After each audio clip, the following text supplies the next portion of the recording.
Uh-oh.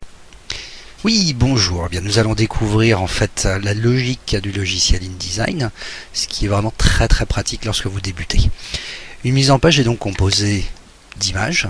Elle est composée également de texte. Voilà, tout ça est assemblé en fait sur une page. Ce qui est important en fait à savoir sur InDesign, c'est comment en fait le logiciel est structuré, ce qui vous facilite en fait les modifications, savoir où intervenir, avec quel outil et dans quelle palette. Pour cela, en fait, il fonctionne sous une forme de hiérarchie. Le plus petit niveau d'une hiérarchie est un caractère.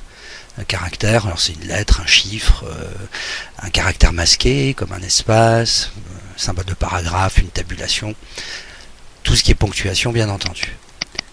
Tout cela, en fait, sont intégrés directement ou systématiquement dans un paragraphe. Alors, pour ces deux premiers niveaux, en fait, de la hiérarchie, vous avez un seul outil, qui est l'outil texte, donc qui vous permet de modifier, en fait, tous ces éléments. Un menu, le menu texte. Vous avez également des palettes que l'on retrouve ici, et caractères, voilà, et également paragraphe, voilà, et également des outils qu'on va appeler des outils d'automatisation qui vont regrouper en fait un ensemble d'attributs. Ici, au niveau des styles, on va retrouver encore une fois caractère et également paragraphe. Donc ces deux éléments sont vraiment bien distincts l'un de l'autre. Je vais refermer ça. Voilà. Vous pouvez retrouver ça au niveau des cellules et des tableaux, qui est en fait le niveau de hiérarchie au-dessus. Alors ils sont optionnels parce qu'on n'a pas systématiquement en fait des tableaux.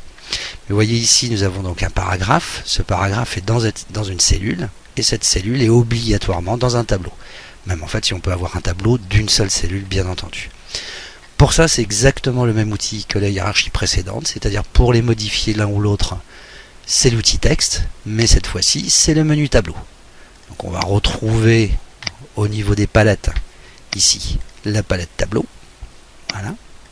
Et pour ce qui est des outils d'automatisation, donc regroupant toujours des attributs de cellules ou de tableaux, vous retrouvez ici, dans les styles, style de cellule et les styles de tableau. Voilà. Tous ces éléments sont obligatoirement dans des blocs. Alors les blocs, en fait, on les appelle aussi des objets, d'où le menu ici, objet. Alors là, en fait, bon, il existe des palettes, mais ce que je vous conseille, en fait, c'est d'utiliser la barre d'options, puisqu'on va retrouver toutes les options, en fait, liées aux objets ici. Ces objets, donc, on va avoir deux types.